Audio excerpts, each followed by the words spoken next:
Tyler Robinson is not guilty in the murder of Charlie Kirk if the state cannot prove beyond a reasonable doubt that the elements of the case were met. If they can't prove murder beyond a reasonable doubt, not all doubt, reasonable doubt, not innocent, not guilty, because of the reasonable doubt. This is something I can't explain enough to you. People say, I think he did it. That's not enough. I know he did it. That's not enough. I've done my own investigation and I know he did it. That's not enough. Did they prove it? If you walked into a courtroom and you said, I know that son of a bitch killed Charlie Kirk. I know it. I've done everything. I know everything about this case. I didn't tell them I know this, but I know it. I know about the confessions. I know about the ballistics. I know about everything. And if during the case, the prosecution never brought up any evidence, you'd have to find them not guilty. Because it's their job, not yours. You are not a detective. You are a juror. Let me tell you what the jury instruction says for reasonable doubt. This is proof beyond a reasonable doubt. This is from a federal model manual for jury instructions around the federal circuits. Proof beyond a reasonable doubt is proof that leaves you firmly convinced the defendant is guilty. Firmly. It is not required that the government prove guilt beyond all possible doubt. A reasonable doubt is a doubt based upon reason and common sense and is not based purely on speculation. It may arise from a careful and impartial consideration of all the evidence or from the lack of evidence. See, further, if after a careful and impartial consideration of all the evidence, you are not convinced beyond a reasonable doubt that the defendant is guilty, it is your duty to find the defendant not guilty. On the other hand, if after a careful and impartial consideration of all the evidence, you are convinced beyond a reasonable doubt that the defendant is guilty, it is then your duty to find the defendant guilty. So the question is there a reasonable doubt? Is there a doubt with which you can attach a reason? Is there something about this that makes you say no? Listen, my friends, because this is not about blind faith in any particular official story. It's about demanding proof, meaning it is proved to you beyond a reasonable doubt, beyond and to the exclusion of every reasonable doubt, to a degree of moral certainty in the case against Tyler James Robinson for the fatal shooting, the murder, the assassination of Charlie Kirk at Utah Valley University on September the 10th, 2025. The prosecution wants you to swallow a narrative unless they've got something that's going to blow your mind. But they want you to swallow a narrative that strains credulity and belief at every turn. They want you to believe that a 22-year-old from Washington, Utah, someone described by family as squeaky clean and good, a great, brilliant student, and more into online games and furries or whatever the hell that is, and perhaps maybe a transitioning roommate. Maybe that. Maybe. You know what transitioning roommate means? Gay. He's gay. I'm transitioning into an onion ring. Doesn't matter. He's gay. That's it. And then suddenly, all of a sudden, ladies and gentlemen of the jury, he becomes subtly radicalized. Radicalized himself into in mere days. He learned of an obscure campus event announcement on a TPUSA website that was basically not looked at all prior to this. And he decided to act He retrieved his grandfather's 30-06 bolt-action rifle, zeroed it perfectly for an unknown distance. Who knows? 140, 200 yards, whatever. Who knows? Who knows? Since there's really no public details on zeroing distance or adjustments or whatever. I don't know. He scoped out the massive UVU campus layout, identified the exact unsecured building with roof access and a clean line of sight to wherever the stage might end up. Because initial invitations didn't specify the precise spot. It's just tickets and sign-ups were kind of required for details. He just anticipated, he just guessed. And he guessed, I guess, anticipated, believed, hoped, predicted that Charlie would be elevated on some kind of a raised platform. Unlike his usual kind of like, those ground level setups at other stops and the like. But this is to counter the bowl effect. I guess it's hard to say, but he knew this. Prescient, Vatic, Pythonic was he. He climbed undetected, positioned himself only about maybe 30 seconds before firing. A single precise neck shot. I mean, perfect. One shot, one kill. 30-06. An old rifle. Perfect. We've talked about this. Some people said that, depending upon the ballistics expert you talk to, that this round would have taken a head off much, but he had bones and vertebrae of steel. And then he escaped by jumping or using a vent or some type of a who knows what. He magically knew about this. And he just shimmied or left. And he happened to find one particular part to ditch the rifle. To ditch it. And that's pretty something. I think he wrapped it up. Remember later on he talked to his furry transition friend to retrieve it. We'll get to that later. He evaded immediate capture despite thousands of witnesses. An immediate police response. And then surrendered the next day after his parents recognized him from, I guess, released images. And all this while supposedly not even being shocked by the reported minimal security at the event. Security that was so monumentally lax. The witnesses were stunned. Yet, Tyler allegedly expected full roof access and escape routes without issue. I guess, or he was lucky, or he knew. Either he was a master planner with psychic ability to Vatic, to portend the future, or this was some kind of a self-harm mission with no exit strategy beyond hoping to vanish. I guess, who knows? But boy, how did he even know the event details? Was he obsessively looking into, how did he do this? Did he sign up for the tickets to get the intel? Did he scout the campus in advance? None of these basic questions, logistic questions, have clear public answers from investigators, the Utah County Attorney, or law enforcement. We don't know. I'm sure it'll come out in discovery. But the timeline crumbles under scrutiny because the event was the first stop of TPUSA's American Comeback Tour, announced weeks earlier, but not updated on the site for months, apparently. Yet, we're to believe this guy, not exactly in Charlie Kirk's ideological orbit, one would think. Here's a guy who's hanging around with furries and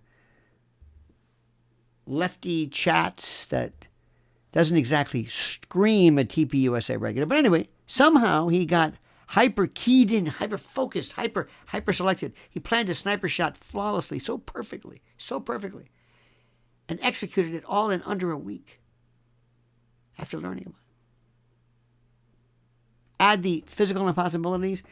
Taking a rifle, and I'm no expert, I have to defer to others as well, zeroing a rifle for an exact unknown range, and you would have to account for drop in wind and elevation You know, remember how snipers, they have these books doing linear configurations and calculations? Finding an unguarded vantage with perfect sight lines on a sprawling campus where the setup could have been anywhere. Anywhere. Could have been inside, outside, up, down, but who knows? He knew about escape paths, including a specific vent, they were saying, in a wooded drop zone of sorts, and doing it all without prior reconnaissance that anyone has confirmed. We don't know this. Witnesses describe shock, again, at the lack of security. Yet, Tyler Robinson allegedly wasn't shocked at all. He knew he could lie prone, he could fire, slip away or not. They said DNA on the gun, on other devices as well, a confession via Discord. It was me at UVU yesterday. A note to his roommate about taking the opportunity. I mean, these are damning, if indeed true, but in a system that demands proof beyond a reasonable doubt, they don't erase what many people would consider to be the absolute glaring logistical holes. We don't know. Did he sign up? How did he know this? How about rifle zeroing, pre-event scoutings? How did he know the precise elevation? How do you do this? How do you just, on your first maiden event, I would imagine, doing this? And why was there this rush to accept a narrative that requires, of course, superhuman intuition over kind of the usual stuff about regular things like impossibilities? Look, this isn't about proclaiming absolute innocence. I'm not saying that.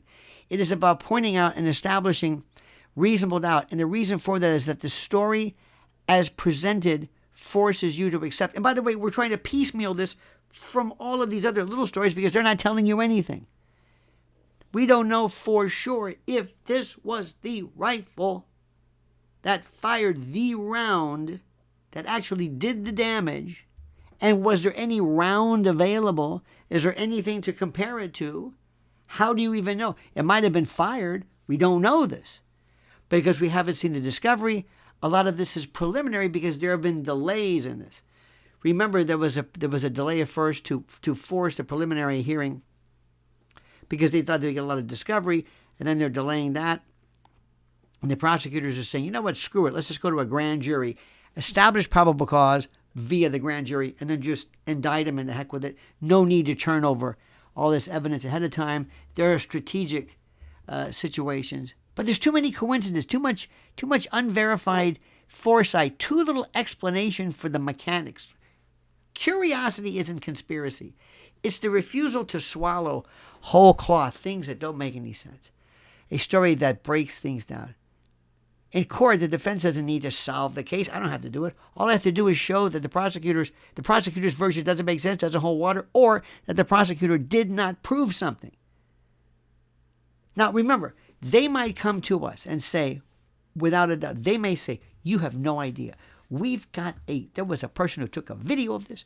There were other confessions. We have the twigs or whatever, the furry, roommate coming forward. God knows what. Then we're going to be looking at the insanity defense. Then you've got the other issue of Erica Kirk wanting to expedite and to speed a speedy trial because in Utah apparently they have since this is a victim's state, a victim can apply to, it's almost like a suggestion, like, would you please hurry this up? Which I think flies in the face of trying to help somebody because, believe me, time benefits the defendant, not speed. You don't want there to be, theoretically, a miscarriage of justice. You don't want there to be somebody botches something because you're speeding through this. What's the hurry? Take your time. He's not going anywhere. Let him talk. Maybe you'll get a jailhouse confession. And for the love of God, keep an eye on him. For the love of God, keep an eye on him. Don't let him get Epstein. I've told you before, when you were in confinement, there was something called noose on a bun. A nus unabund is the idea that you're introducing something which has the precursor to let's say, a binary poison. Take this, have whatever the substance A is, a water or this. And then when you introduce substance B, the two lock together. And then when the chemicals themselves break down, lab reports, tox screens show, let's say, elevated potassium or something. You won't see something foreign. Candace Owens should be a part of the defense team. I would love to be a part of the defense team if I believe, well, he deserves counsel no matter what. But there are some things that don't make any sense. This is Lee Harvey Oswald all over again. I mean, I don't know what he's saying. I don't know the look, the affect. He's just, I don't know the demeanor. I don't know anything. What I'm trying to say is that if the initial story that we see, remember, it's nice when you catch somebody in the act, when you catch them at the site to prove that was he, and not at a Dairy Queen later on in that story. But when you catch him, he's got the residue in his hands, he's got the rifle's warm. I mean, that somebody says, there he is. There he is. That's the kind of stuff I want. Notes, calculation, something. That's what real, obviously, good stuff looks like. Because normally there's loads of evidence, loads of it. He was a good shot. What if people came forward and said, he never shot a thing in his life? He never shot anything. And then you put on expert witnesses to show how difficult that was. And then you show perhaps countervailing arguments to say that the entrance wound could have been an exit wound. And bring all those people who initially appeared online who said, wait a minute, we saw a flash before, the actual shooter might have been behind him and it might have been through. We need to see the actual forensic. We need to see the medical examiners. We need to see the morgue, the shots. We need to have them take, if it's possible, they'll take a doweling and put it into the wound to see trajectories. We need everything. Preserve everything. And we also need a widow to act like a widow and to act like she wants to get to the bottom of this and to realize that there were other people who were involved. Look, we're not saying anything other than the official narrative of Tyler Robinson acting alone at this juncture, from what we've seen, is fishy. Could be. So show us. Now, show us not at the cost of his trial. And when you also, the thing that will blow, that doesn't make any sense, are these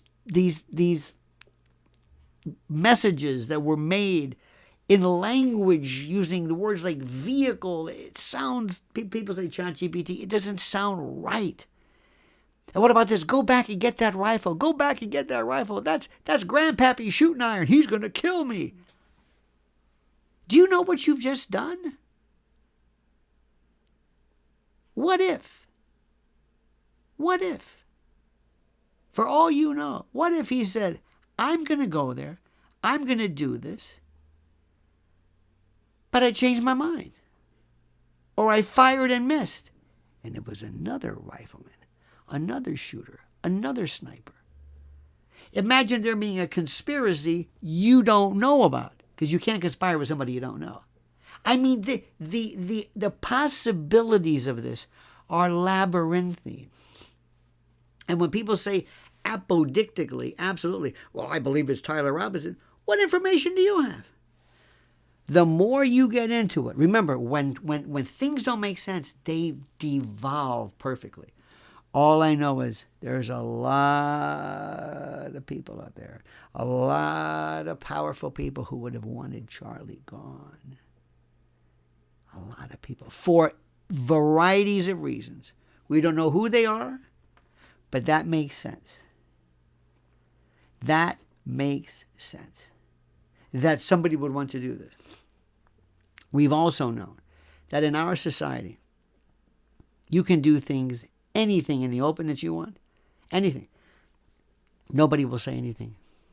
Nobody will come forward and dispute what you're saying. Nobody will provide evidence against what you're saying. It just doesn't matter. We don't do anything. We don't. John F. Kennedy, Martin Luther King, Bobby Kennedy, go down the list. Epstein, they're still saying he committed self-harm. No. I've been telling you a million times, hyoid bone, the thyroid cartilage, this is non-ligature.